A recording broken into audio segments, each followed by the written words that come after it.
What is going on, YouTube? Bobby Light with the 1K, giving you an update on what is going on with the bike. So, my 1K freshly rebuilt. Don't pay no attention to that dial-in board. Just was messing around with some of the numbers on there. So the bike is back and it is running super good. I'm very excited. I got some numbers to show for everybody. We got a new addition here. We got a little four-wheeler. That's from my daughters. It's for their birthday. So I went to the track.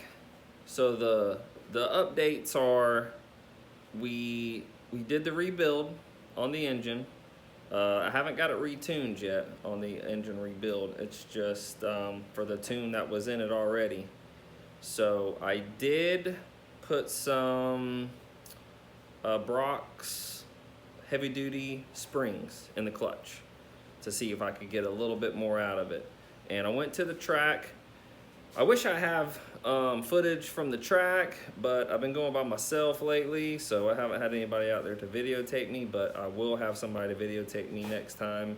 So without further ado, let's get into some times.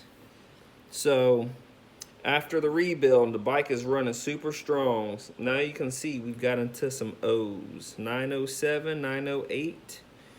And for the finale, 902.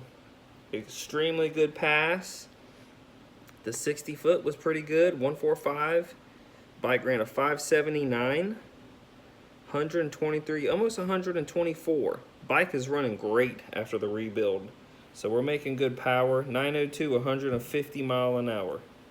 So 902.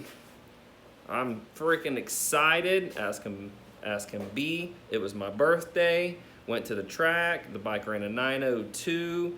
So this thing is going to be going into the 8 seconds for sure. A high 8. I'm thinking like 899, 898. But we will be doing some 899 passes hopefully on pump gas with this setup. So try to see if I can get there. Just giving everybody an update. So to the next time, hopefully we'll get a 8-second pass out of this thing. Alrighty, so until then, we'll be getting after it and give you the update whenever I get it.